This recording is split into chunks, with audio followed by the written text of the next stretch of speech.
t'en fous de Dieu, tu te moques de sa Bible, mais un jour, tu couleras de larmes. Tu vas... de Mahomet et d'autres paroles d'Allah qui ne figurent pas dans le Coran. Attention. Donc, dire que le Coran soufi, c'est un mensonge islamique. Parce que la véracité du Coran dans le monde musulman est vérifiée à partir des sources de l'islam. Attention. Et dans les sources de l'islam, dans les hadiths, bien aimés en Christ, il y a des abominations qui sont plus que même le mot abominable. Il faut que l'Académie française nous trouve une autre appellation pour qu'on qualifie cette abomination des hadiths déclarés de la bouche d'Allah, de la bouche de Mahomet. Ah oui.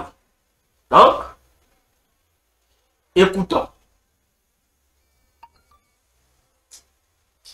On prend Saïd Muslim, hadith numéro 2084. Ça, c'est la référence des hadiths. Donc, les hadiths sont comme la Bible, il y a des versets aussi, des références, quoi. Donc, Saïd Muslim, hadith numéro 2084. D'après Jabir ibn Abdallah, le messager d'Allah a dit: frères, sœurs, ouvrons nos oreilles. Écoutons ce que Jabir ibn Abdallah rapporte. Il dit: le messager d'Allah, c'est-à-dire Muhammad ou Mahomet, a dit. Qu'est-ce que le messager d'Allah a dit? Il a dit un lit pour l'homme, donc dans une maison, quoi. Donc Allah a inspiré son serviteur de nous donner la configuration des lits dans nos maisons. Écoutons Allah. Oh, Allah, je ne sais pas si on va appeler l'architecte ou quoi. Allah dit un lit pour l'homme, un lit pour sa femme, un lit pour l'invité et le quatrième lit pour le shaitan. Je répète, le messager d'Allah a dit dans nos maisons, un lit pour l'homme, un lit pour la femme, 2 lits, un lit pour l'invité, 3 lits, et le quatrième pour le shaitan. Musulmans, c'est dans vos sources. C'est Mahomet qui a dit. Vous êtes d'accord avec moi que Mahomet ne disait rien sans pour autant que Allah le lui inspire. Donc c'est l'inspiration d'Allah. Donc Allah a inspiré Muhammad pour nous parler de cette configuration de nos maisons, des lits. On dit dans une maison, il doit y avoir 4 lits. Un lit pour l'homme, on ne sait pas pourquoi il va faire avec. Un lit pour la femme, on ne sait pas aussi qu'est-ce que la femme va faire avec. Un lit pour les invités, oui, on sait ce que l'invité va faire avec. Et le 4e lit pour le shaitan. On ne sait pas le shaitan va faire quoi avec ce lit. Parce que si on est marié, dites-moi, comment l'homme va avoir son propre lit, la femme son lit? Enfin, il n'y a pas d'instance, hein. Bon, c'est la sagesse d'Allah. Je ne sais pas si Allah encourageait les divorces ou s'il encourageait les séparations de corps, je ne sais pas. Il faut demander à Allah. Mais ce qui nous intéresse ici, c'est le 4e lit. Donc, dans ta maison, toi musulman, il faut qu'il y ait un 4e lit pour le shaitan. Et vous, musulmans, qui connaissez l'arabe, et nous, qui ne connaissons pas l'arabe, nous savons que shaitan, c'est quoi, non? Shaitan, en arabe, ça veut dire Satan. Bon, comment Allah va recommander Allah? Non, Allah est très fort. Elle est très fort, il faut acclamer pour Allah. Dans vos maisons, il doit avoir une 4e chambre pour Satan. Mais est-ce que les chrétiens m'écoutent? Non, Allah dit dans nos maisons, on doit réserver une chambre pour Satan. Mais vraiment, Allah a des problèmes. Des problèmes. Il faut trouver des psychologues pour Allah. Mais qu'est-ce que la chambre de Satan va faire dans nos maisons? Alors que dans la Bible, on nous dit de ne pas donner à Satan une place dans nos maisons ni dans nos vies. Mais Allah ordonne qu'on donne une place à Satan dans nos maisons et dans nos vies. Mes frères, mais c'est dangereux. Hein? Si je réfléchis avec ma petite intelligence, c'est qu'Allah dit là, c'est pas ce que les gens de l'eau font. Et ceux qui sont dans le mysticisme, dans leur maison, ils ont toujours une chambre spéciale. C'est pas ça. Ils ont toujours une chambre spéciale. Les agents qui sont dans l'occultisme, dans leur maison, les marabouts, les gens de loges, hein, ils ont toujours des chambres privées où tout le monde ne rentre pas. C'est seulement sa chambre à lui et l'esprit qui va consulter là. Ah, donc Allah aussi autorisait ça. Donc, si tu as un voisin musulman, il faut aller vérifier sa maison là. Il faut filmer ça. Pour voir s'il a dans sa maison, il faut lui montrer moi la chambre du shaitan. Montrez-moi la chambre du shaitan. Faut dire à Allah de vous montrer la chambre du shaitan. Parce que s'il n'y a pas la chambre du shaitan, donc le musulman est en désobéissance aux ordres d'Allah et du messager d'Allah. C'est pas fini. Continuons, continuons mes frères. Continuons. Aujourd'hui, Allah va nous faire plaisir. Quoi. Donc Allah va agrémenter notre journée d'aujourd'hui. Continuons, continuons, c'est pas fini. Lorsque vous prenez la Sunna Al-Dakini, donc la Sunna Al-Dakini, volume 6, livre 60, page 739, rapporté par Abdallah ibn Malik. Je répète, dans la Sunna Al-Dakini, volume 1, page 739, rapporté par Abdallah ibn Malik. Qu'est-ce qui est dit? On rapporte, et je paraphrase. Une femme était possédée, et Mahomet interrogea le démon qui possédait cette femme. Il dit, donc pendant que Mahomet interroge l'esprit, le démon qui a possédé la femme, le démon répond à Mahomet. Je répète, c'est écrit dans la sunna que j'ai donnée. Donc Mahomet interroge le démon dans le corps de cette femme et le démon répond. Mahomet lui demande au démon, qui es-tu? Le démon chasse le démon. Plutôt, Mahomet chasse l'esprit. L'esprit chassé ne voulait pas sortir. Et écoutons la réponse que ce démon va donner à Mahomet, le prophète d'Allah. Le démon dit à Mahomet qu'il est Allah. Ah, mes frères, imaginons-nous, le démon dit à Mahomet que lui, le démon qui a posé la parole, c'est lui Allah. Et après avoir déclaré ainsi, la sunna dit, Mahomet a fui loin de cette femme. Bon, réfléchissons. Mahomet, le fameux dernier prophète de Dieu, tu vas chasser un démon. Le démon dit, pourquoi me chasses-tu? Moi, c'est Allah. Et Mahomet fuit. Donc, Mahomet avait compris. Il a compris que c'est le démon là, c'était Allah qui avait possédé la femme. Donc, il ne pouvait pas chasser, il va fuir. Mais pourquoi il a fui? Parce que s'il insistait, Allah allait le tuer. Ah, c'est pas moi qui dis, hein. C'est la sunna qui nous dit ici que Allah, c'était un démon. Je n'invente rien. Parce que vous, les musulmans, vous ne lisez pas vos sources. Même votre Coran, vous ne lisez pas. Mais vous devez seulement venir parler, non, allez lire vos sources. Voyons-nous, allez lire vos sources. Donc, vos propres sources. La sunna confirme que Allah, c'était démon. Et Mahomet a fui. Mais pourquoi il a fui? Si c'était faux, Mahomet devait chasser. Pourquoi il a fui? Allez y réfléchir. Continuons, continuons. Aujourd'hui, l'islam sera notre salade. Aujourd'hui. Continuons. Prenons un autre livre de hadith. Bukhari. Donc, Bukhari, volume 6, livre 60. Al-Bukhari, volume 6, livre 60, numéro 475. Ou encore, dans l'ordre hadith, c'est hadith 4950 et 4951. Une femme a dit que le Seigneur de Mahomet était Satan. Ah. Donc, une femme a dit que le Seigneur de Mahomet, donc le Dieu que Mahomet sert, était Satan. C'est-à-dire, en arabe, c'est un démon.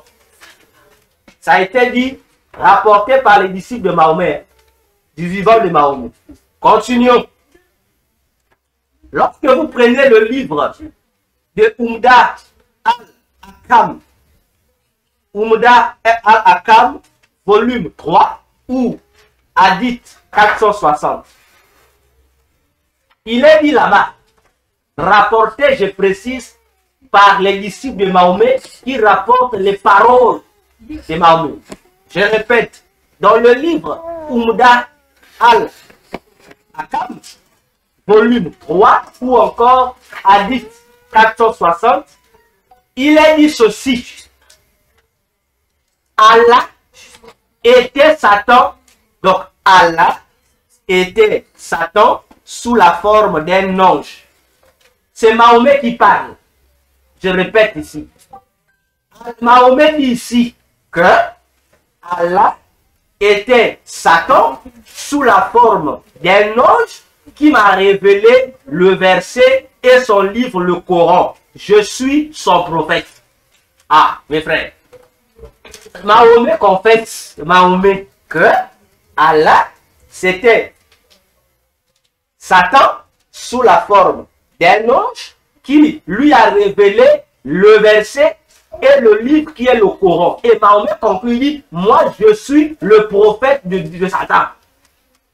C'est votre prophète qui a confessé, c'est pas nous. Voilà, nous continuons. Nous continuons.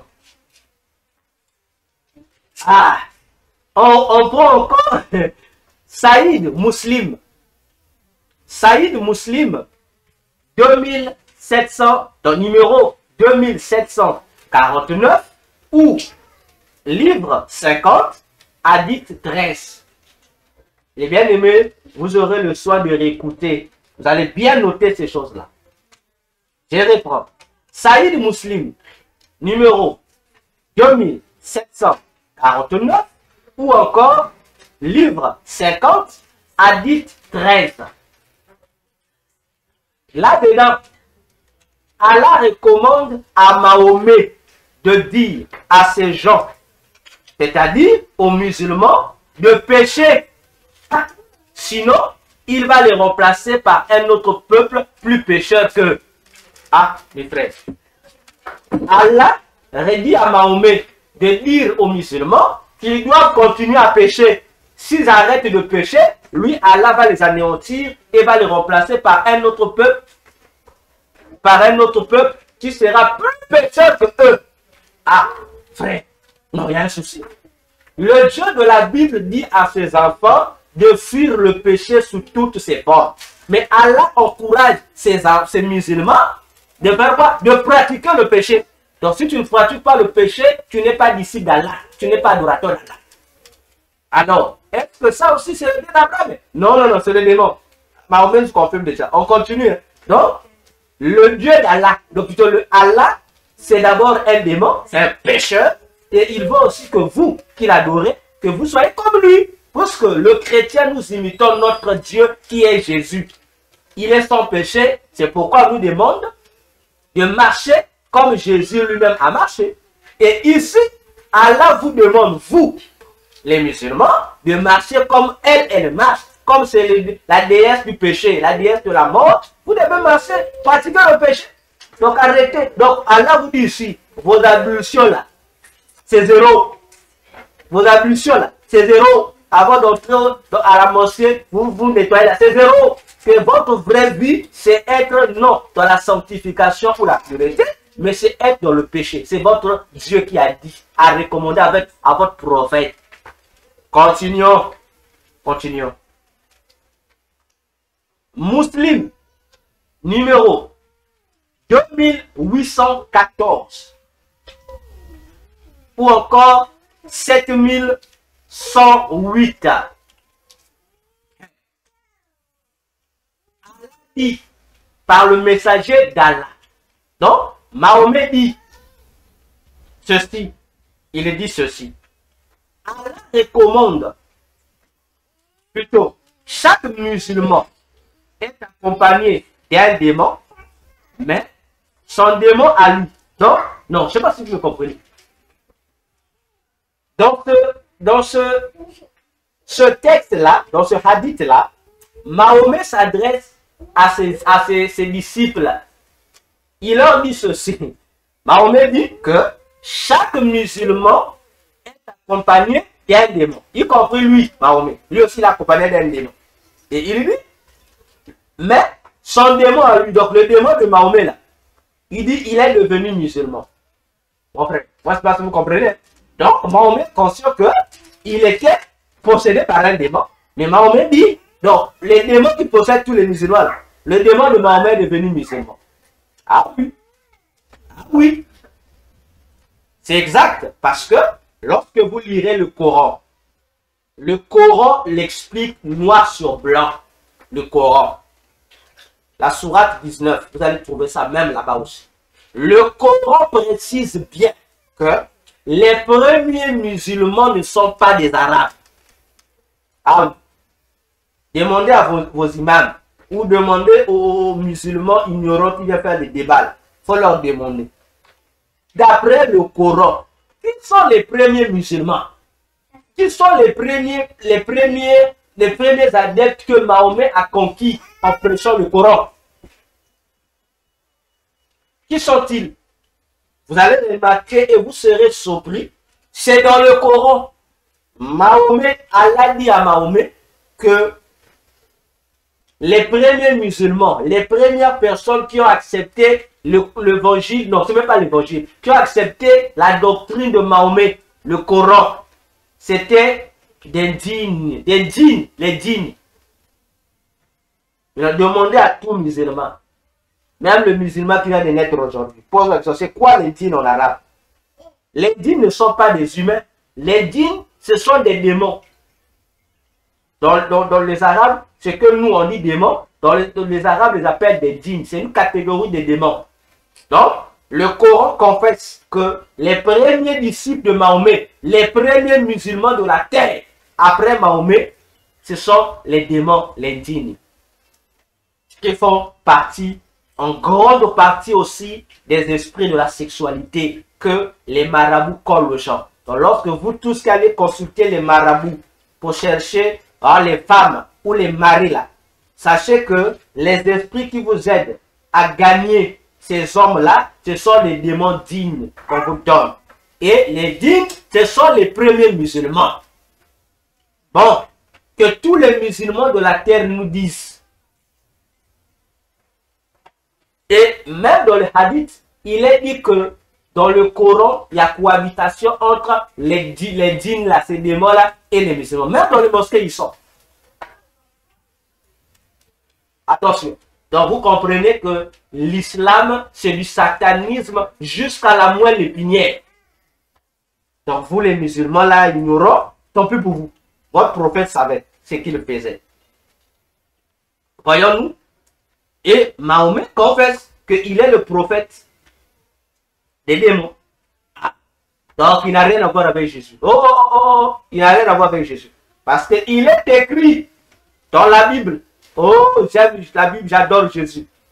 Quel rapport y a-t-il entre le temple de Dieu et les idoles? Allah est une idole, pierre noire.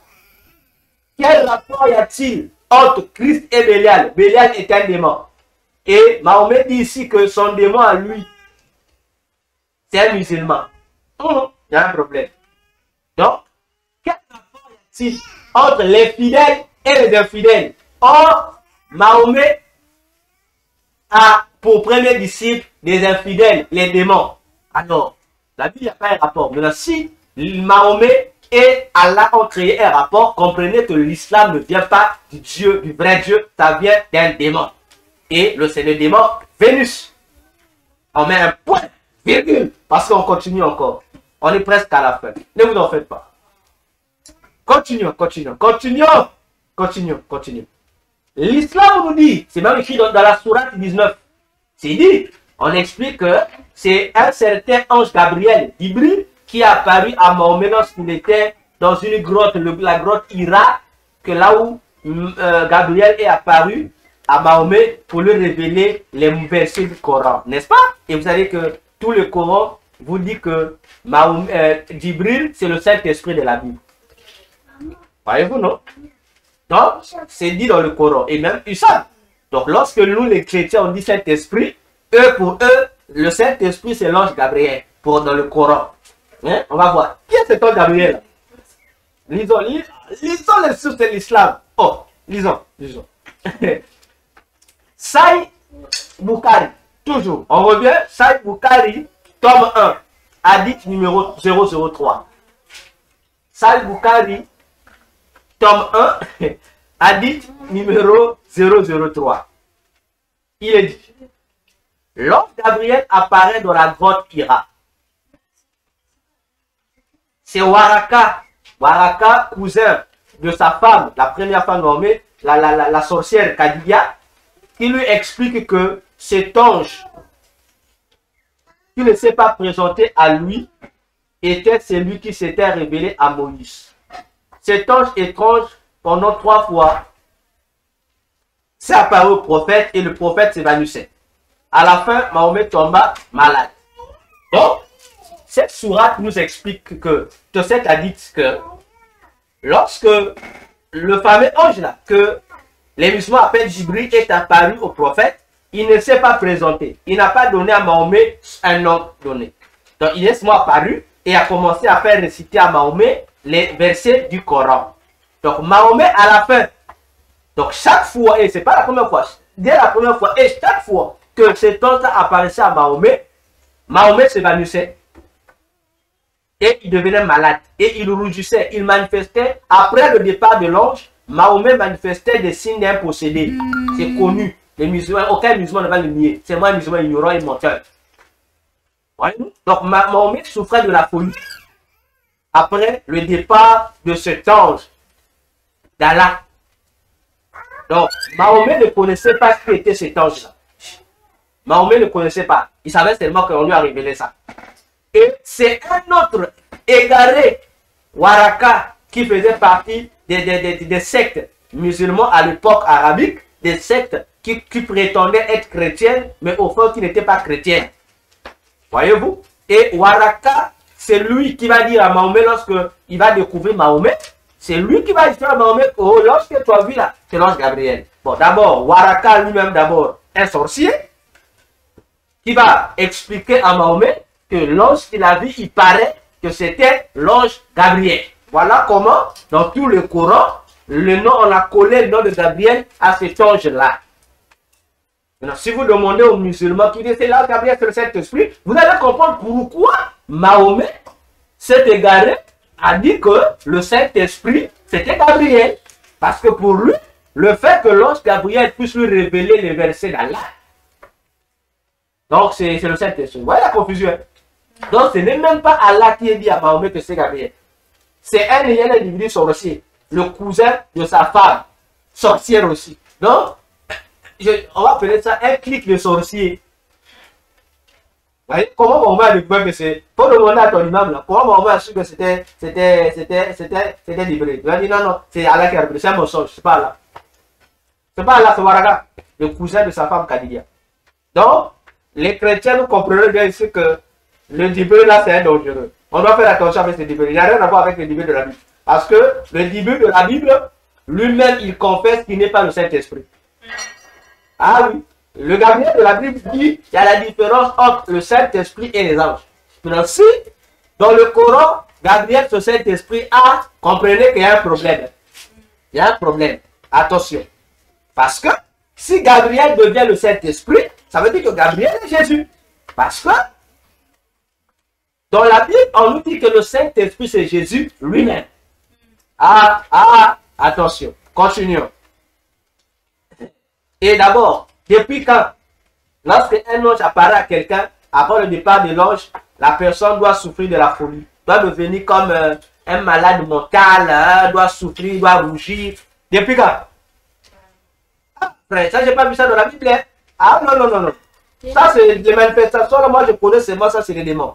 Dans la Bible, ça n'a jamais existé. Aucun ange n'a apparu à quelqu'un après quelqu'un devient fou à la fin. Ah non. Non. Ça, ce sont des anges des démons. Ce n'est pas les anges de la Bible. Non. Non et non. Non et non. Continuons.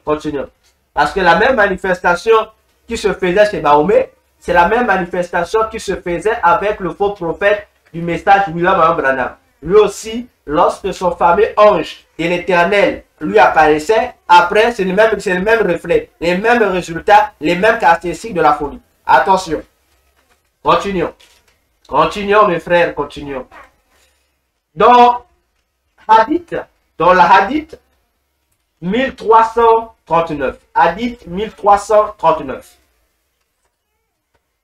On ajoute même, hein, c'est qu'il dit là-bas que il est dit que cet ange, c'est cet ange qui s'est rencontré à Moïse, donc c'est-à-dire l'ange qui s'est rencontré à Moïse ou que Moïse a rencontré était l'ange de la mort. Suivez-moi bien, si vous n'avez peut-être pas compris. Dans le hadith précédent, on nous a dit que l'ange, le même ange qui s'est révélé à Mahomet, est le même qui s'était révélé à Moïse. Vous connaissez l'histoire, non? Le buisson ardent.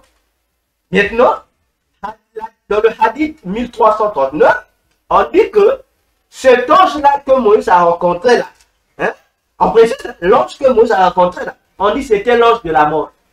Ah, c'est vrai. On dit que c'était l'ange de la mort. Et lorsqu'il a rencontré Moïse, ils se sont battus avec Moïse et Moïse a eu à le crever un œil. Ah, mes frères. Bon, moi, je ne sais pas. Moi, je ne sais pas. Vous avez d'abord vous avez ça dans quelle Bible? Dans quelle Bible? 3 Exode 4 nous dit que Moïse, l'ange de l'Éternel lui a parlé, il n'y a pas dit bagarre. Bon, maintenant, l'ange, bon, je ne sais pas, hein, Allah a eu cette histoire, où Mahomet a eu. Non? Le dit donc, on nous dit ici que. Ah, Jésus. Donc, le Saint-Esprit du Coran là, c'est un borne. Il a été troué par Moïse. Non, non, c'est un pirate. Parce que les pirates qui ont les yeux crevés, là, un œil crevé, c'est un pirate. Ah, comment Saint-Esprit peut avoir un œil? Moïse, tu n'es pas gentil. Moïse n'est pas gentil. Donc, que les musulmans sachent que leur Saint-Esprit est un borne. C'est un pirate. Donc, le Saint-Esprit de la Bible a les 2 yeux. Personne n'a percé ses yeux. Oh, oh, oh, oh, oh. Attention. Ah, les musulmans, vous êtes sur la fausse piste. Revenez à Jésus. Je vous assure. Parce que si cet ange, on dit que c'est un ange de la mort. Hein? Et il s'est battu avec Moïse et Moïse l'a percé l'œil. Bon, je ne sais pas. Faites le choix. Soit Jésus ou soit Allah. Soit la Bible ou soit le Coran. Attention.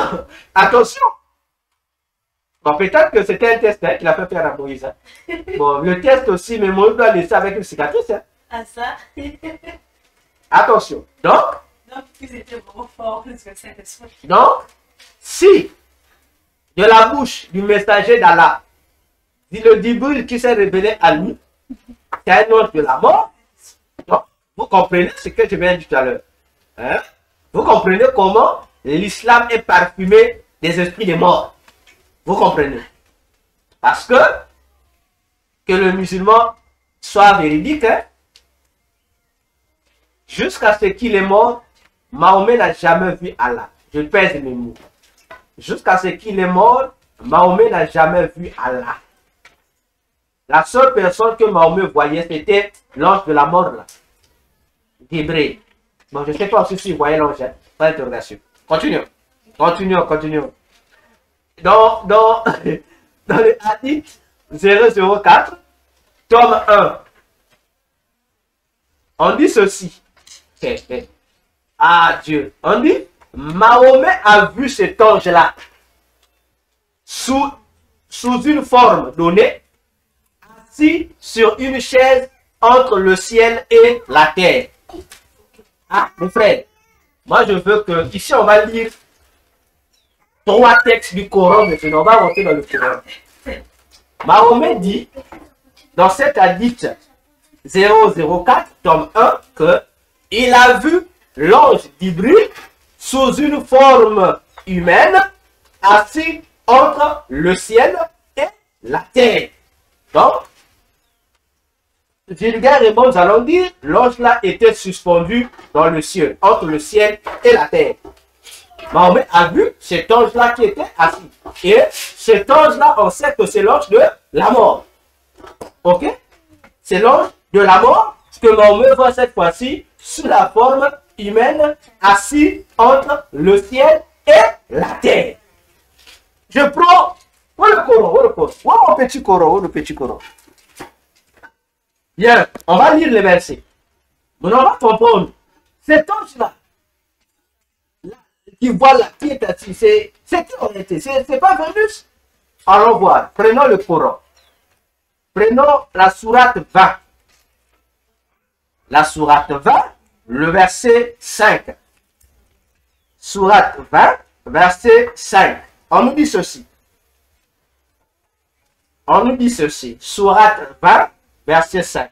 On dit, le tout miséricordieux, c'est-à-dire Allah, s'est établi, istawa, sur le trône.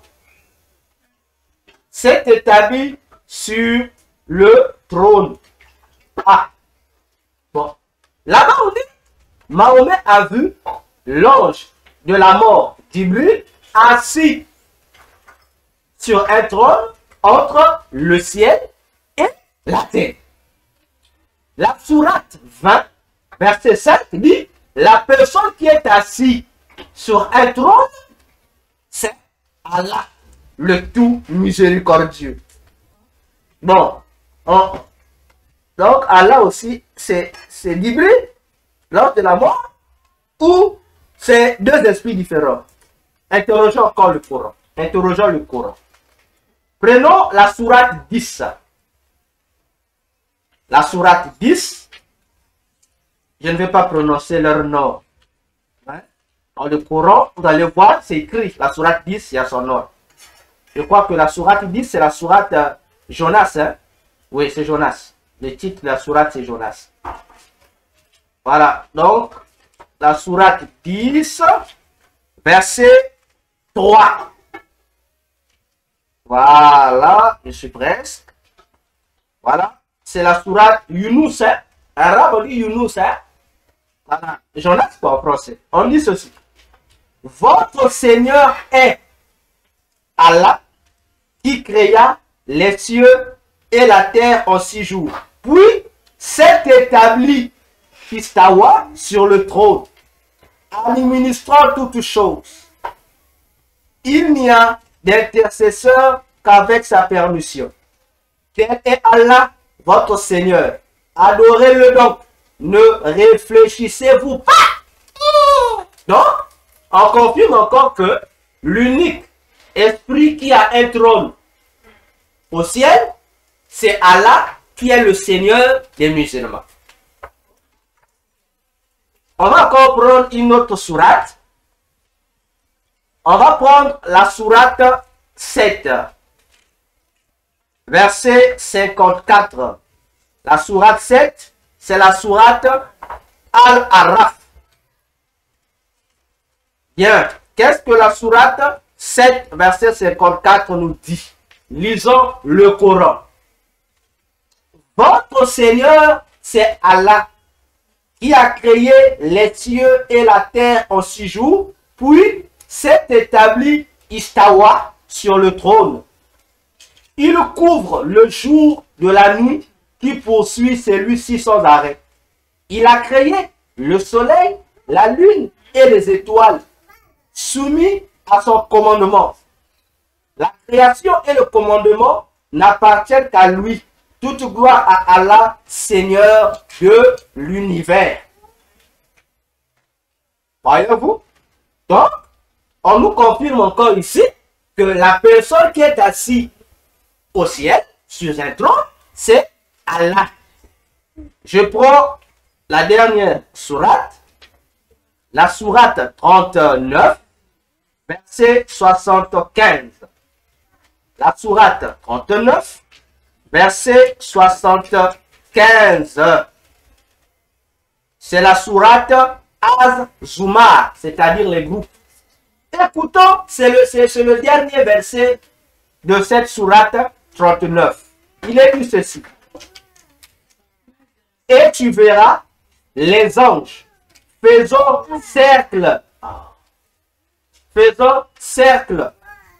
autour du trône. Ah, il n'y a pas deux, hein? Un, autour du trône, célébrant les louanges de leur Seigneur et le glorifiant.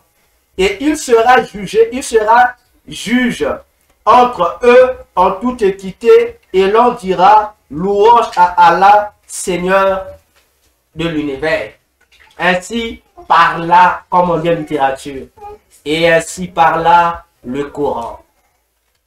Donc, Mahomet voit l'ange de la mort assis sur un trône entre le ciel et la terre. Le Coran dit la seule divinité musulmane qui est assise sur un trône au ciel, c'est Allah. Donc, le Coran et le Hadith nous confirment qu'Allah est un ange, est un démon de la mort. Est un démon de la mort. Continuons, mes frères. Aujourd'hui, vous serez gâtés. Continuons. Donc, on se pose la question. Donc, nous savons que Allah déjà est un démon de la mort. Mais ici, on nous dit que tantôt, Allah, c'est lui-même. L'ange Jibril, tantôt, Allah est un autre esprit que Jibril. C'est dit ici dans le Coran, comme le Coran 70. Donc, des fois, Allah et Jibril se font permuter le trône. Se font permuter le trône. Et on comprend maintenant pourquoi, dans le même Coran, il nous est dit que le Coran est la parole d'un noble messager. Ah, parce que c'est là aussi que les musulmans doivent nous expliquer. Parce qu'ils disent que le Coran, c'est la parole d'Allah. Mais dans le Coran, on nous dit que le Coran, c'est la parole d'un noble messager qui n'est pas Allah. On va lire les sourates. Ne vous en faites pas. On va lire les sourates. Je donne les sourates. La sourate 69, verset 40. La sourate 81, verset 19 à 20. Disent que le Coran, c'est la parole d'un noble messager. Et nous savons que le messager qui est venu apporter les versets du Coran à Mahomet, c'est l'ange de la mort, le démon Jibril.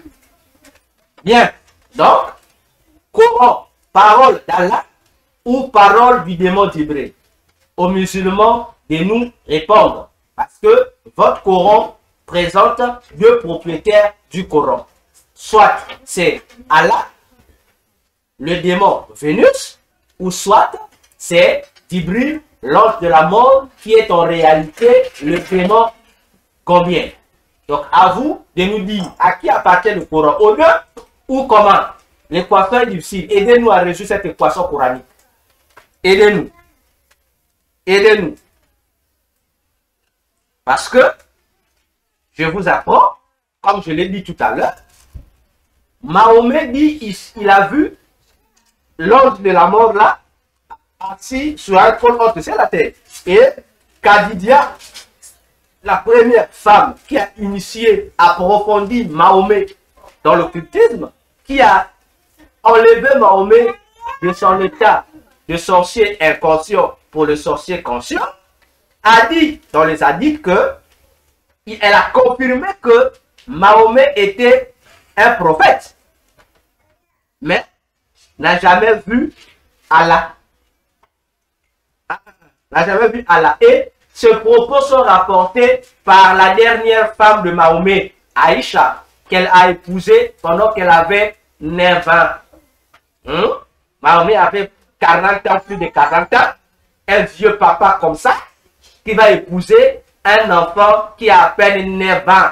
Et lorsque vous lirez les propos de cette Aïcha, elle dit même que le messager d'Allah couchait avec elle alors qu'elle avait que 9 ans. Et à cet âge-là, c'était encore très gamine. Elle jouait même avec ses poupées. Et de fois, le prophète d'Allah jouait aussi avec elle, avec ses poupées-là. Ah, Mahomet, ça, en bon français, ça s'appelle viol. Mais là, les musulmans n'est pas là. Voilà pourquoi vous voyez que les musulmans sont champions dans la pédophilie. Parce qu'ils imitent leur prophète. Le prophète a fait ça. Donc eux aussi, ils imitent le prophète. Ah, donc, Aïcha confirme que Mahomet n'a jamais vu Allah. Donc, la divinité assise sur le trône entre le ciel et la terre, c'est Gabriel, en fait, le démon de la mort, le messager, le non-messager. C'est pas, parce que mais dans le Coran, on dit qu'il y a un trône. Donc, on comprend réellement comment les musulmans adorent Allah, un démon, et un autre démon encore qui est là. Le démon Gambiel qui se fait passer pour Dibré. N'est-ce pas? Donc, Mahomet, parce qu'il est mort, il n'a jamais connu le visage du Dieu qu'il a servi. Mais dans le Coran, on nous a dit que Moïse a vu Allah. Jésus a vu Allah. Donc, on élève Mahomet, on le compare toujours avec Moïse et Jésus. Bon, Moïse a vu Allah. Jésus a vu Allah. Donc, le seul qui n'a jamais vu Allah, c'est Mahomet. Vous musulmans. Donc, vous êtes conduits par un conducteur aveugle. Donc, il ne connaissait pas qui était le Dieu qui servait. Donc, Iwaraka, c'est le voisin qui lui disait c'est un tel. Mais qu'est-ce que vous que le voisin disait la vérité? Mais un prophète guidé par un non-prophète, il y a un souci. Si votre prophète a été guidé par le voisin, au lieu d'être guidé par son Dieu, il y a un problème. Donc, Mahomet vous a mis, vous musulmans, sur une fausse piste qui vous conduira au feu éternel. Que vous le vouliez ou pas, vous êtes déjà là-bas candidat. Donc, arrêtez de vous comparer ou de comparer votre prophète à Jésus. Nous, comme a dit Jésus, vous adorez ce que vous ne connaissez pas. Oui. Mais nous, on adore ce qu'on connaît. On adore Jésus de Nazareth, le juif. Pas le Jésus arabe, pas Issa. Pas Issa. Issa n'a rien à voir avec notre Jésus. Trouvez Issa un autre christianisme. Laissez le christianisme au Jésus juif. Voyez-vous? Attention. Attention. Continuons. Lorsque je vois ça, ça me fait beaucoup rire, quoi. Hein? Vous, musulmans, allez demander au marabout. Allez demander au marabout. Vous, les musulmans. Allez demander à vos marabouts. Demandez à vos imams. Dites-leur. Qui est Maïmouna? Je ne parle pas de la femme, du fils adoptif de Mahomet, là, qu'il a détourné. Hein, oui, parce que dans le Coran, Allah a donné à Mahomet le pouvoir de coucher avec toutes les femmes de son choix. Que ce soit ses parentes, ou que ce soit ses mères, ou je ne sais pas qui. Même si c'est la femme de son disciple, ou même la femme de ses propres enfants. Donc si Mahomet convoite cette femme-là, Allah dit, tu dois donner ta femme à Mahomet, elle doit devenir la femme de Mahomet. Et Mahomet, comme il n'a jamais mis au monde des garçons, Mahomet n'a mis au monde que des filles. Alors, il a eu un fils adoptif qui a eu une femme qu'on appelait Maïmouna, tellement qu'elle était trop belle pour Mahomet, au-delà de toutes les femmes qu'il avait, et les concubines qu'il avait, et les esclaves qu'il avait à sa disposition. Mahomet a dit, moi, cette femme-là, Allah a dit, il faut me la donner. Et ça a créé même un conflit entre Mahomet et son fils adoptif. Et maintenant, comme le messager d'Allah a dit, Allah a parlé. Donc Mahomet a dit, ainsi parle Allah. Donc c'est ce que Mahomet faisait. Hein. Lorsqu'il veut prendre quelque chose de quelqu'un, il doit le dire au nom d'Allah. Il doit inventer. Allah a dit. Et comme c'est Allah qui dit, qui va résister à Allah? Mahomet a pris la femme de son fils, qui est devenue sa femme. Non, ce n'est pas de cette Maïmouna dont je parle. Je dis, demandez aux marabouts et à vos imams ou docteurs musulmans qui est Maïmouna dans la vie de Mahomet. Qui est Maïmouna? Moi, je sais que Maïmouna, c'est une sirène des eaux qui fait partie de la famille des sirènes Maïmouna, qui a aussi été envoyé, qui a aussi travaillé avec Mahomet. Maintenant, demandez aux imams qui est Maïmouna et pourquoi Mahomet travaillait avec cette sirène Maïmouna. Allez demander aux imams et aux marabouts. Pour aujourd'hui, je ne rentre pas dans ce sujet. Je continue, hein, je continue. Voyons-nous. Donc, parenthèse, et c'est ici que nous allons nous arrêter. Ça sera la fin du point 7. Parenthèse. Parmi les gens qui ont contribué à l'érection de l'islam sur le plan doctrinal, vous avez un individu catholique qu'on appelait Saint Augustin. Vous le connaissez si vous cherchez le catholicisme. Saint Augustin, nous l'avons même étudié. On l'étudie au Congo. Hein? En seconde, oui, en seconde, on l'étudie. Non, en première, dans la philosophie, il y a un cours, lorsqu'on parle de cours sur foi et religion, non, mythe et religion, non, comment on appelle ça? Philosophie et religion, on étudie l'individu là, Saint Augustin. Hein? Donc, ce sont ces doctrines à lui qu'il a laissées, les livres qu'il a écrits, que l'Église catholique a utilisés pour aider Mahomet à créer ou à organiser sa religion musulmane. Or, Saint Augustin, il était membre de la fraternité des franciscains.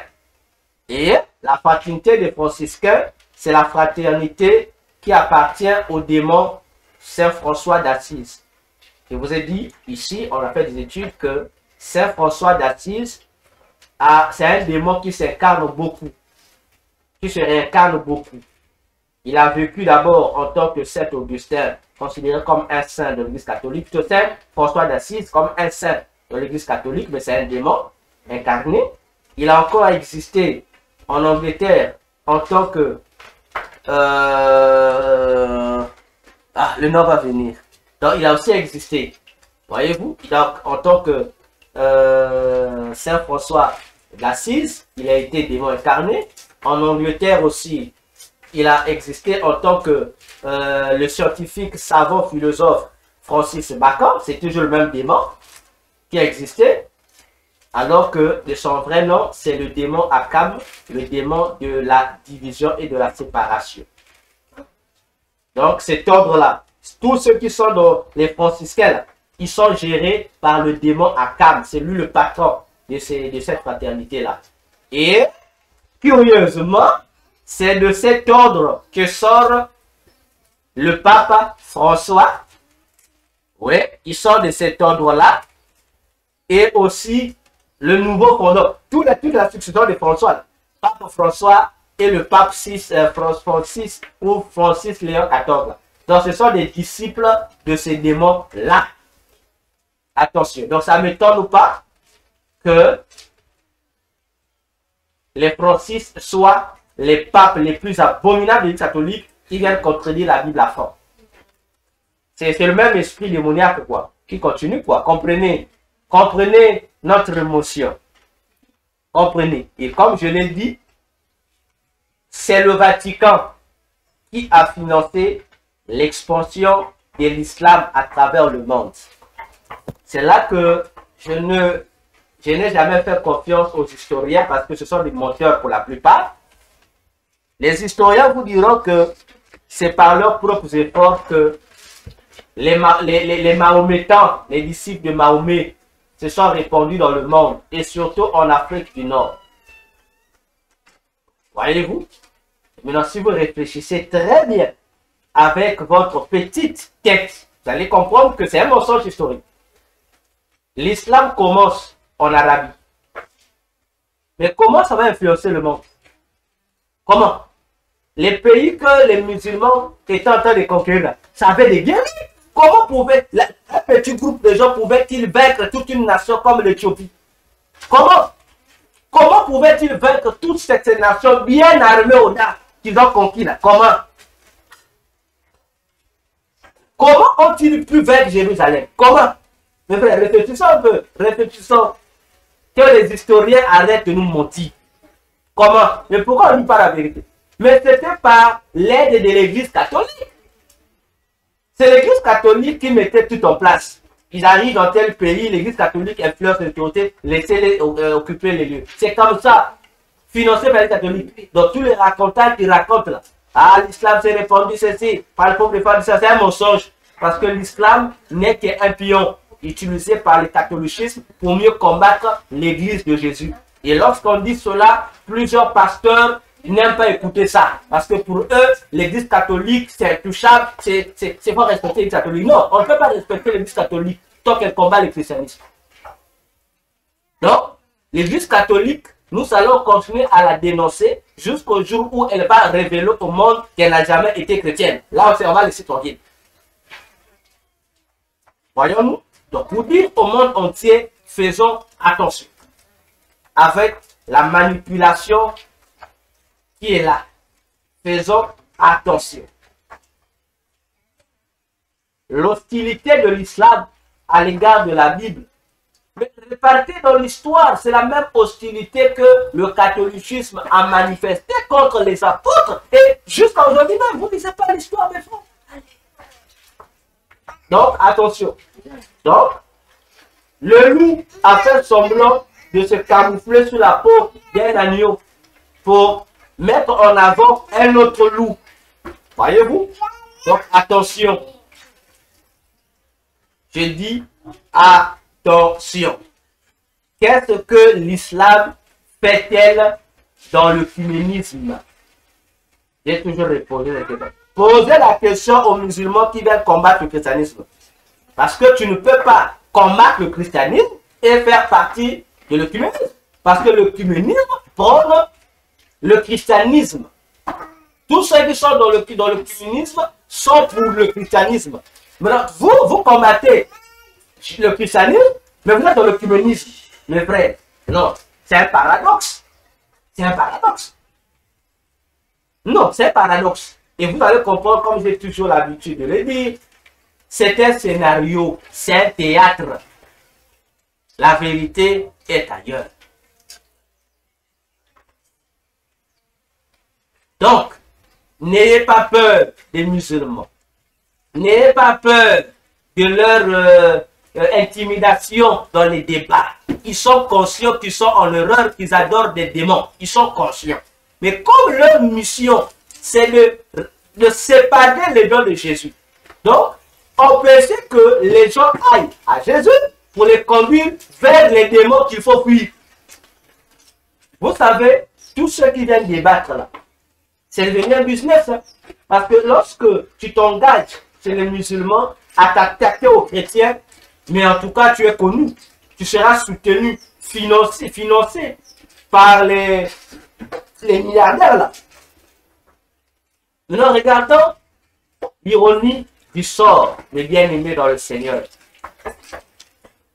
Le fief de l'islam en Arabie Saoudite, c'est la famille des Saoudiens. La famille de Mohamed aujourd'hui. Là où ils vont, c'est eux qui gèrent l'islam dans le monde entier.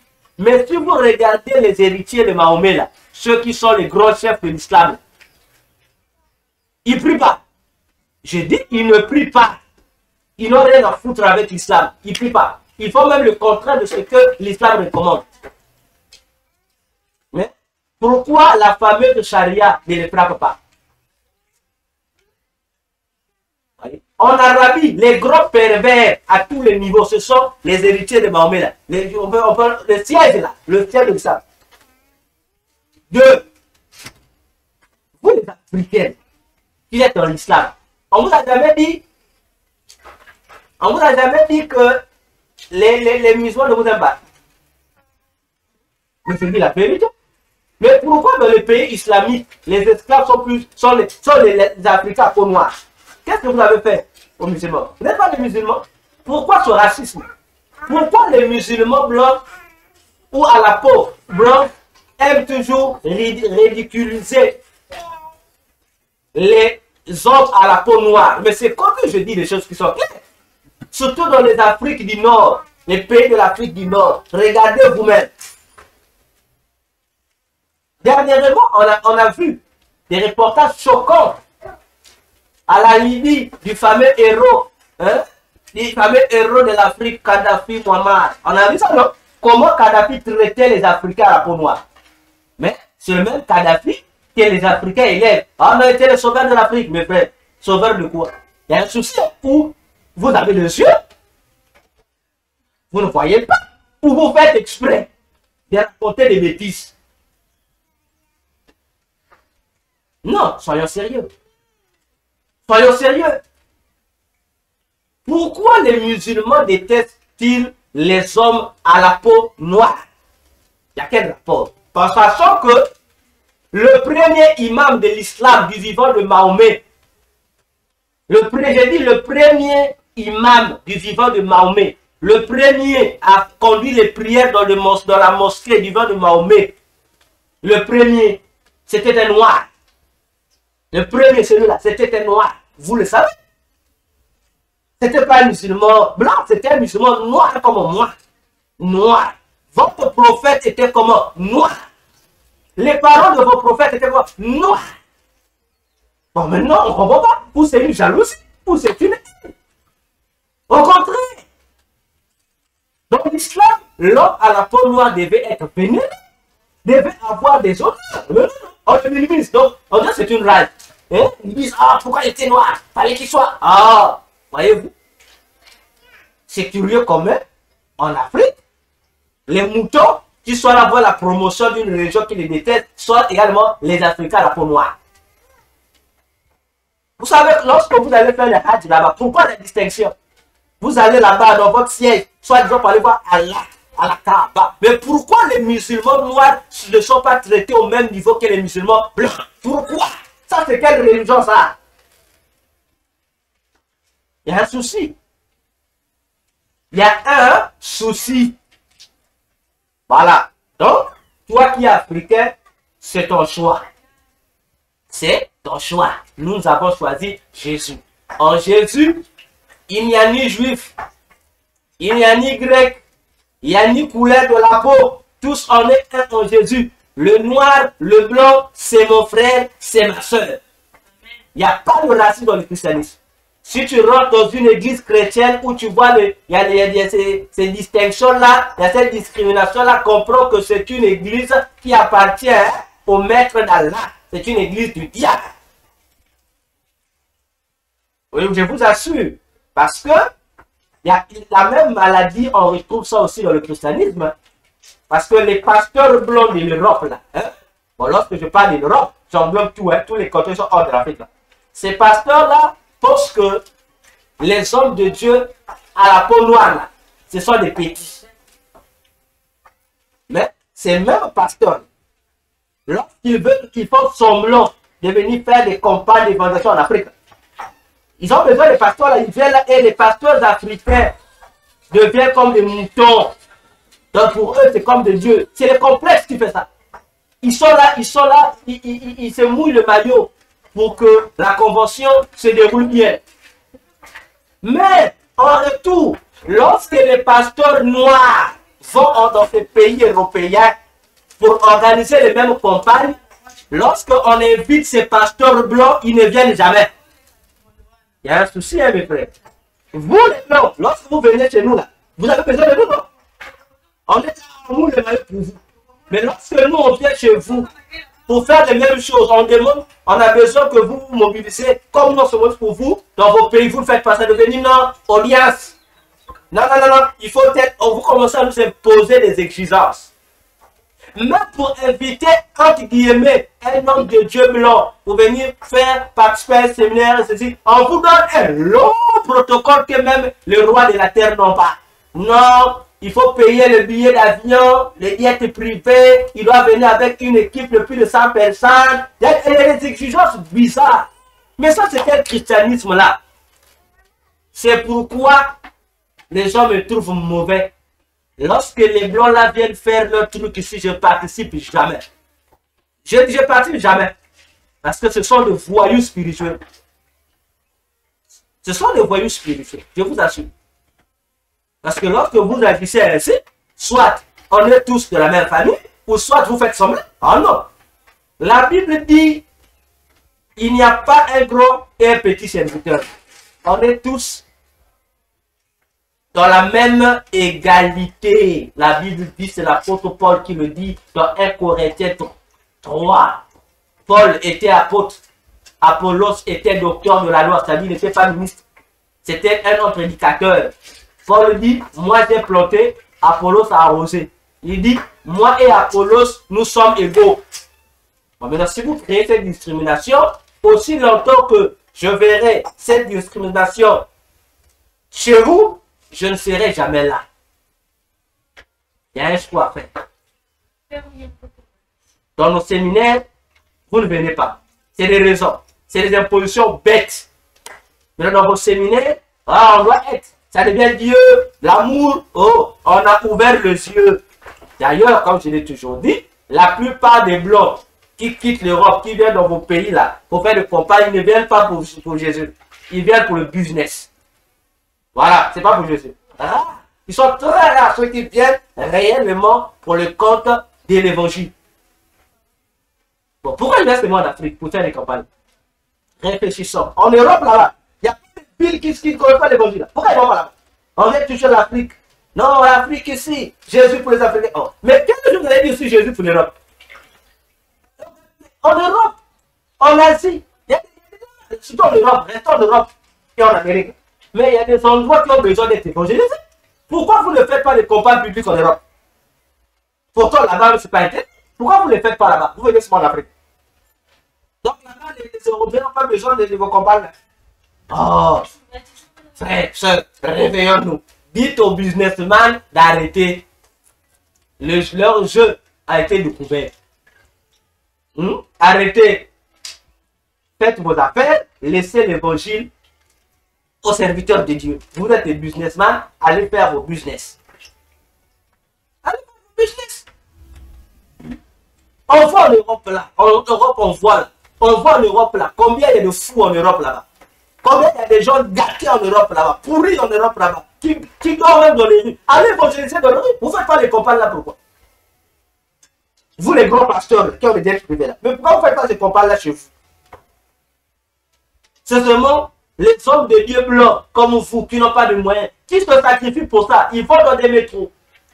Ils parcourent les rues, ils prêchent avec leurs moyens de bord. Mais vous qui avez des milliers privés, des églises de 1000 étages, des 100 millions de brebis, mais vous ne faites pas ça. Donc tu peux faire prendre ton dette privé, venir faire, non je vais au Ghana pour faire conférence, faire séminaire, convention, voleur, escroc, voyou.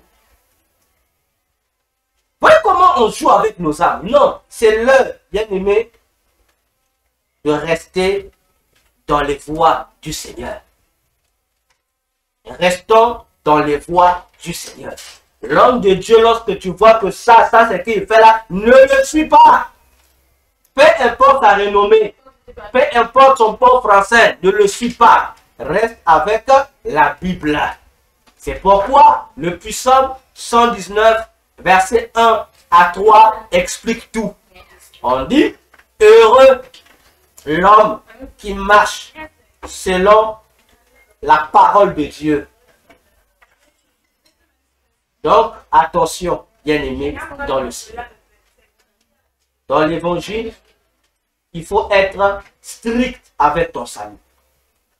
Dans l'évangile, il n'y a pas d'à peu près. Non. Soit c'est oui, ou soit c'est non. Et Jésus disait, je termine ici, que celui qui est pur continue à se purifier. Que celui aussi qui est impur continue à être impur. Moi, Jésus, je viens, j'apporte ma rétribution pour rendre à chacun selon ses œuvres. Bien-aimé, je m'arrête ici. Que le Seigneur Jésus nous bénisse. Voilà, nous en avons fini. Je laisse à vous peut-être 10 minutes, ceux qui